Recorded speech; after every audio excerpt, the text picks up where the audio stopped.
Ladies and gentlemen, I am Yusril, the Gamer, Star Trek Online. The date is the 29th of May 2014. Just time zones are wonderful things. And welcome to the end of the Undine Counter Command Reputation track. The final mission is slotted. All we have to do is add the marks. And while that's ticking down, let's have a quick look at what else has come up so we can hit collect on that later. First and foremost, I have picked up the Undine Heavy Turret, or rather the Biomolecular Heavy Phaser Turret. In this case, there's an identical disruptor version, 500 marks, 2 isomorphic injections, about 16,000 dilithium, and a splash of energy credits gets you this little baby. And she is part of the Counter Command Ordnance set, so naturally, let's take a look. Set bonuses first, I think. In particular, the third and fourth set, the Biomolecular Turret Barrage we finally get to try out, and the Degenerative Wave Signature, 10% chance versus Undine to strip an active heal over time and shut down passive hull regen for 10 seconds, and reduce hull healing by 50% for 10 seconds. Against anyone else, it's a 1% chance. So that's kind of handy. The other thing is the special firing mode's a little bit different compared to what I was expecting. I was expecting just a generic fire at everything. A kind of fire at will for a turret, if you like. It's not. It really isn't. Automated Phaser Turret Point Defense System. Does this sound familiar to anybody? Probably because it seems to be based very heavily off the Akira and the Armitage class cruisers. No, sorry, the Thunderchild was the enhanced heavy frigate, wasn't it? Point defense system, firing among smaller targets, doing 20 times damage to normal targets, 3 times damage to frigates, so multiply up as appropriate. Bonus accuracy, although I note that the 10% seems to be flatline across the board for this turret, and it guarantees biomolecular incubation on every target it hits. It does not muck about. So let's just give this a try. I need turrets and targets within 5 kilometers. We need to arm the barrage. Fire everything. There we go. Nothing particularly visually spectacular, but hey, that's really what you expect. Rest of the time, it's basically a heavy turret. It trades fire rate for damage per shot. Anyhow, the other thing I want to check is if the puddle jumper has been fixed. So, we are in range. We are charged. Fires the puddle buster! Right, Cryptic didn't get the memo on that one then. Fine. Well, let's just break away on this, since that still isn't working properly. Biomolecular heavy turrets, by the way, also respond to the usual turret skills like rapid fire and scatter volley. Not doing too badly there. You can see we're getting some slightly bigger numbers compared to the regular turrets, even if dual heavies do still leave it in the dust. Anyhow, let's just pitch round, finish off this leapor to give us an exit route, and then break away from the fight because that much noise is going to be distracting. So, pulling away. Normally, guys, I wouldn't abandon you like this, but we have things to tackle. So, the reputation project is complete. Let's see what we get. Okay, so we have 2 Undine reputation points. Interesting, of course, there is only the one ability at the end here, tier 5 active. That is, of course, the Biomolecular Shield Generator.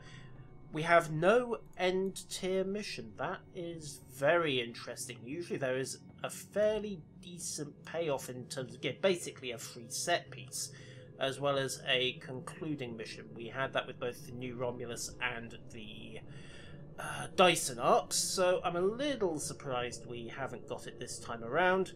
The store has unlocked kit frames, and we have the exo armor and the covariant shield rate available. Let's take a look at these kit frames. Mark 12 kits. What do we have?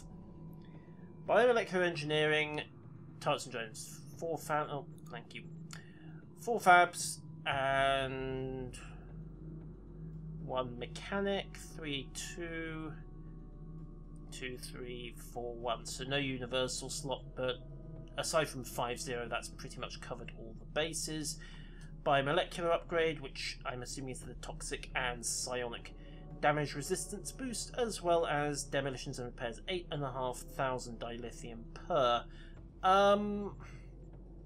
Okay, here's a good question. Let me just bring up the Solanae Dyson episode. Scroll down to surface tension, replay, scroll down again, and we have the counter command kit. Now, yeah, I can. Good. So let's put one up there, and ish. Wasn't meant to do that. So, Biomolecular 2-3. Okay, fine. Let's bring this back. I was hoping I'd be able to have both on screen at the same time, but apparently not. Interesting that the store window and the journal window are apparently mutually exclusive. Replay. There we go. And what do we have for tactical? So, 10% damage versus all Undine, and a massive boost to willpower, which essentially translates to a psionic resistance and control resistance, more or less, as well as a 2-2 plus universal on each. So you get a slightly more flexible kit loadout, courtesy of the Undine store-bought, but you lose some damage versus Undine, and you lose your willpower bonus. You also, of course, lose your set bonus, and you're coughing up 8,500 dilithium for the privilege. Yes, I know for some people that's pocket change. For others, it is not. So I suppose the question has to be, why? Why on earth would you even bother buying these frames unless you had something very specific in mind for your build and you couldn't make it fit that particular kit setup? At the very least, I would have expected Cryptic to put the store-bought kits into the same set so it counted and you didn't have to make that particular trade-off. Let these serve as taster kits, for want of a better term, rather than locking you into them and rendering the entire store-bought option basically pointless. So that's a little bit disappointing. Let's have a look at the missions. So obviously continued counter command is essentially the rep project. There's no point getting the experience anymore. I don't have any more use for it. Let's see what else we have. Nanite medical monitor. Why was that an engineer one? Aha, the exo armor. So what do we got? 30% physical damage, 46.5 damage resist across the board, 93 damage energy resist, 43.6 toxin and psionic. And if you do a Kirk roll, you get a nice little boost to your defensive options. If you're going for melee, that is not a shabby little option at all. Let's see, what's that going to cost you? 500 marks, 5 isomorphic injections, 9,000 dilithium, 40,000 energy credits. Not too bad, but am I going to move away from my Mako set? Probably not. Still, if you're a batleth swinging maniac, then hey, that might be worth a look. Counter command covariance, standard capacity for covariant Mark 12, 7829.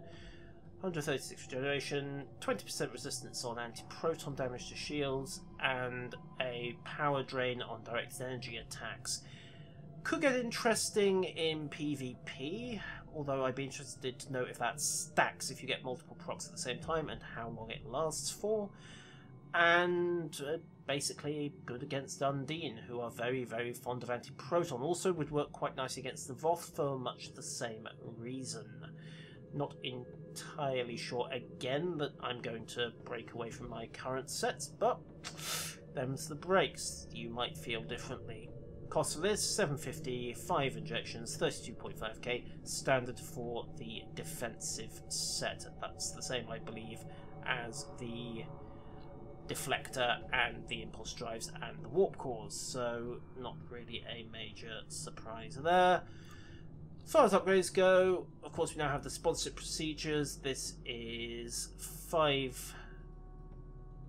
100 marks to get the token, and you generate an Undine reputation sponsor total that allows you to double the rep on one of your other alts if you moved into the account share bank and then moved across.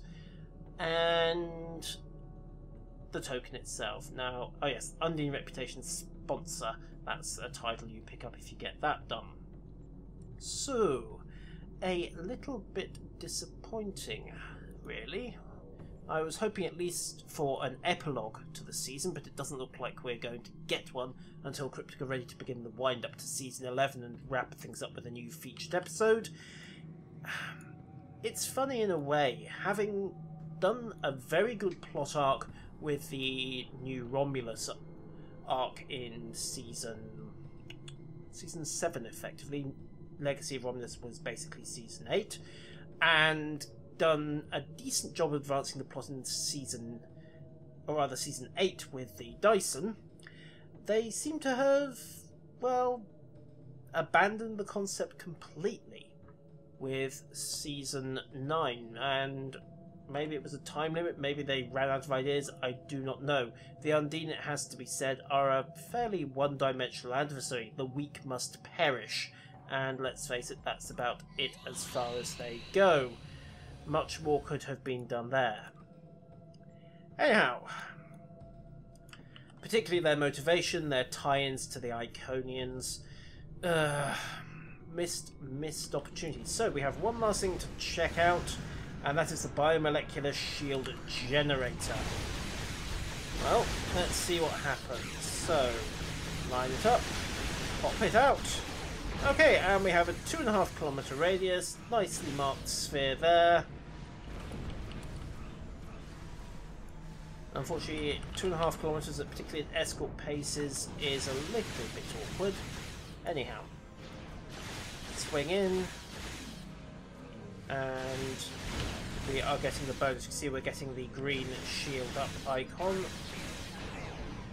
We have also picked up the bonus on our support, except we just went out, and it didn't last very long, did it? How long did that last?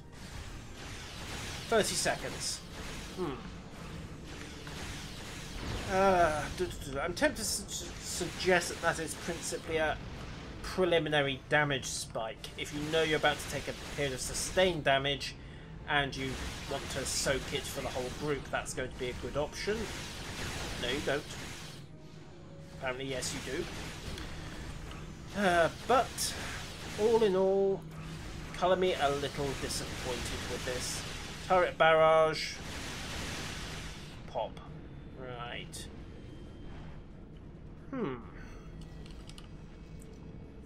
Season 9, ladies and gentlemen.